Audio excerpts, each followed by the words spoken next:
Those of us with Asperger syndrome are frequently socially blind, or at the very best, we are nearly socially blind. That is to say that we just don't get it. We don't know how social operations work. We don't know how they function. So we find it difficult to participate. Now, some people will see that and they understand. There are others, however, who see us as low-hanging fruit. We are individuals, well, we're like the wounded gazelle, the lion and the wounded gazelle. We're easy to take advantage of. We need to be aware of the ways they do this. So we have 11 of them for you, and number one is they will take advantage of you or abuse you by devaluing you. Everybody likes to be valued. Everyone likes to have a sense of purpose. Everybody likes to feel like they belong.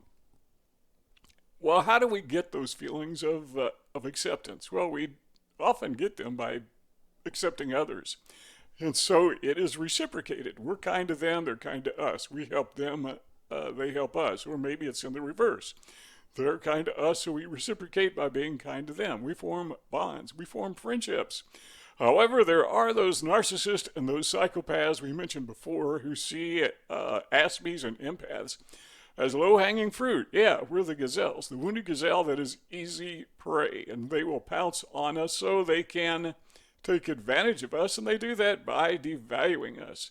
They make us feel bad. They will say hurtful things. They will do things to us that make us feel like we are unworthy or that we are worthless or nearly so. When somebody is devaluing you, you need to pay attention to that and say, you know, this is something that I should not be tolerating.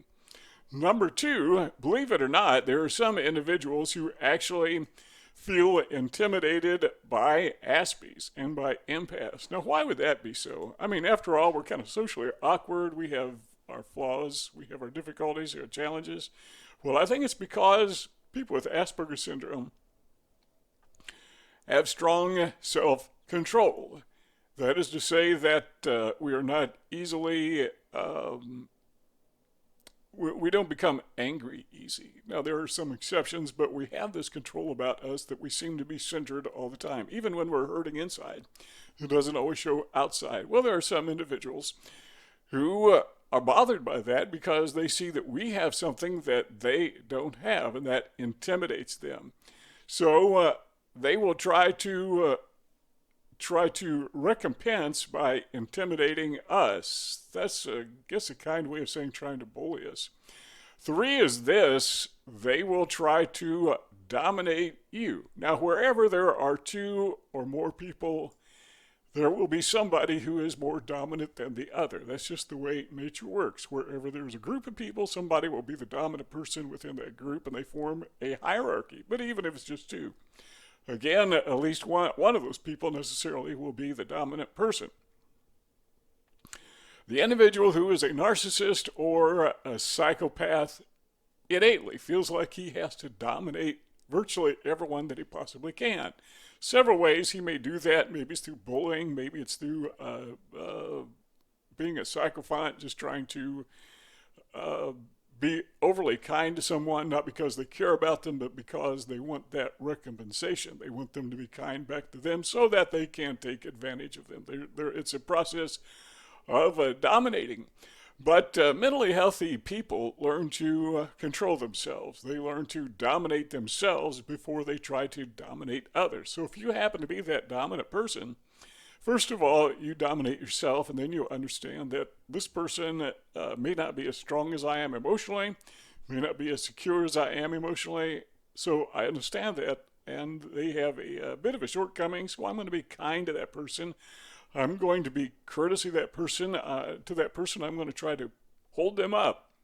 Well, a psychopath, a narcissist, will do just the opposite. They will see you. Even if they're not the dominant person, they will play the role of the dominant person, but they will see you as somebody they can dominate, and they will do whatever they can to control you.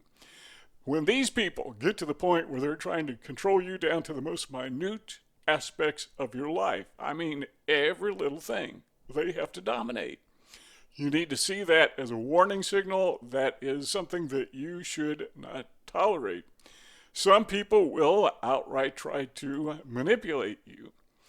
Manipulation is something that goes beyond merely just being bossy. These are individuals, or these are occurrences when somebody wants to pull the strings of your emotions. They want to make you hurt, they want to make you feel bad, and in so doing, they feel like they are controlling others. Now, in a romantic relationship, sometimes they will pull your strings by trying to make you feel jealous that if you are not loyal to them, well, they've got somebody else on the string that they can go to. So they want to make you, this is in a romantic relationship, well, I guess not always in a romantic relationship, it could be other relationships, but they want to make you hold on to them so that you are dependent on them. What are they doing? They're being manipulating. Don't tolerate manipulation. Number 5 is, and you probably saw this one coming, but they will smear you. How do we know if somebody is talking behind our backs? Well, it's really kind of simple. If you hear somebody who is constantly talking about other people, constantly smearing other people, don't be so naive as to think that they are not smearing you. Yeah, but this is my good friend. This is my buddy. This is my love interest. Whatever it is, if they are constantly trash talking other people behind their back to you, chances are, maybe not in every single case, but I can't think of an exception, but chances are, guess what? They are smearing rather you behind your back. And the reason they do that is they want to isolate you from your social contacts. Those individuals that you lean on for emotional support. And if you are a person with Asperger syndrome, you don't have a lot of those people. And so a smear campaign becomes particularly hurtful to a person with Asperger syndrome. If you are around somebody who is constantly smearing others, don't tolerate it. Number 6, they will try to deceive you. Well, nobody is honest all the time. I know that I'm not honest all the time, but when somebody is blatantly dishonest, and frequently so, it's time to break away. And again, like the smear campaign, one of the ways you can tell if somebody is dishonest or is going to be dishonest to you is if they are dishonest to other people. If they borrow money, don't pay it back. If they are frequently being evicted from not paying their rent, if they don't pay their bills on time, and they could work, they just don't, or they squander their money. These are people who are deceptive. They say, yeah, I'm going to take care of you. Yeah, I'm not going to deceive you, but they do just the opposite. And of course, there is a flip side to that, and that is sometimes we can overreact. Yeah, there are some times when people are just flat out wrong. They're not being deceptive, they just made a mistake. There are sometimes people will lie to you and wish they hadn't after they do. We're not talking about those people. I mean, everybody lies now and again. Someone will walk up to you and say, how you doing today? You say, oh, I'm just fine. When you may not be fine at all. Okay, that's a lie. We're not talking about that. We're talking about people who are overtly deceptive, even though they try to hide it. It's impossible to hide. That is something we need to be aware of, and we need to get away from that. Number 7 is sometimes people will abuse you simply by ignoring you. Aspies know what it's like to be ignored because we are so inept socially that we're pretty much ignored all the time. If you're a person with Asperger syndrome, you could be in a crowd of hundreds of people and be totally alone. You could be you may as well be on a desert island somewhere, surrounded by sand, and the sand is surrounded by the ocean, just all by yourself. No human beings whatsoever. Not even an airplane flies over. You could be in a crowd and be just that alone. So we know what it's like to be ignored. But there are some people who will ignore you by design. That is, again, they're pulling your strings. It's another means of manipulation. They know you don't like to be alone, and so they will put you in that position so that you will want them back. It's kind of like trying to make you jealous, only of themselves, not of somebody else. Number 8, emotionally abuse you. Now, there are some people, and you've probably encountered these people in your life, who seem to be in a constant state of rage. I mean, they're just always, all the time, angry. There's something that's making them mad, something that ticks them off. You may do something that's very insignificant or minor, and they'll go into a rage. Sometimes you don't even do anything wrong, and they will say something to the effect that you did something wrong when you didn't do it. They go into this fit of anger, and it seems to be their lifestyle. You know what? People do that so that it makes them feel superior. They're always angry. Everyone else is oh so dumb, you in particular. And to express their frustration with your dumbness, with your ineptness, they have this fit of rage. And sometimes it just goes on and on nonstop. Now I get it. When you go to the workplace, usually the supervisor is a little bossy. Well, he's got to be or she's got to be to maintain control. But some of those supervisors will really go way, way, way out of what is necessary to dominate others. They don't have to do that. They do it because, well, they just want to feel in control when they don't have to. So that is something that you should not tolerate. And then, number 10, you should not tolerate it when people physically abuse you. Now, here we're talking about overt abuse, not just emotional abuse, but actual physical abuse. When somebody hits you, when somebody strikes you, when somebody bumps into you intentionally. And some people will do that, they just come along and bump into you. We may talk about that in a moment. But anyhow, they do that because they want to get, some people will say, get a rise out of you just to get you to react emotionally.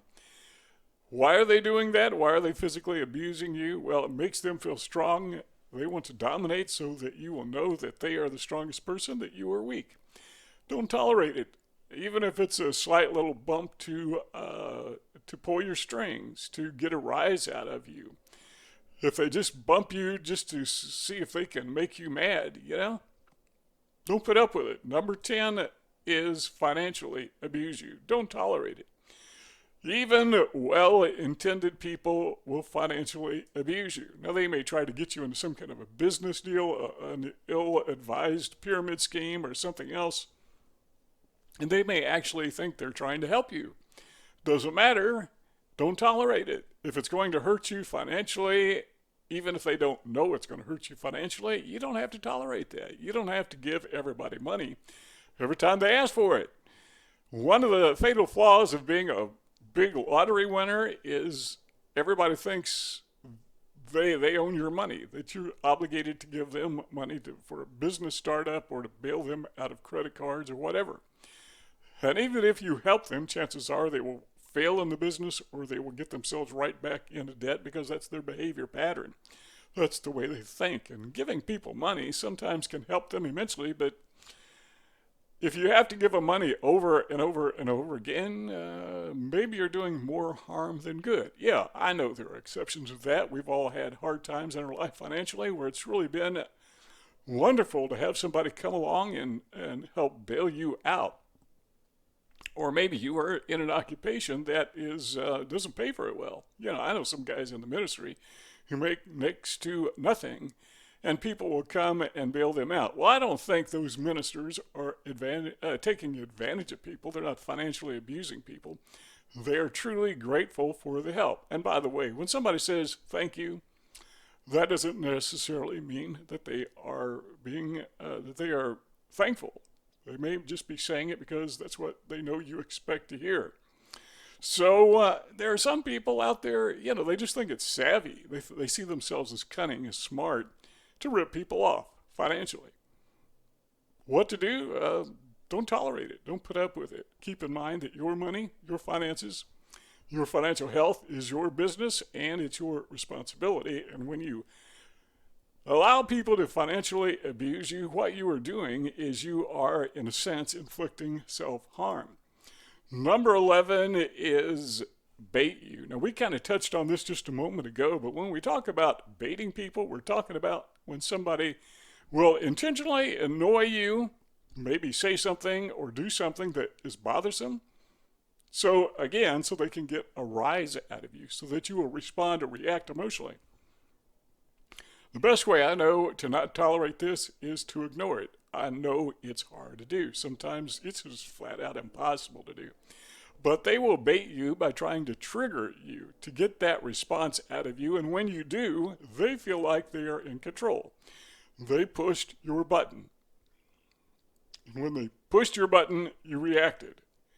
So that makes them feel in control. Now, what do you think they're going to do?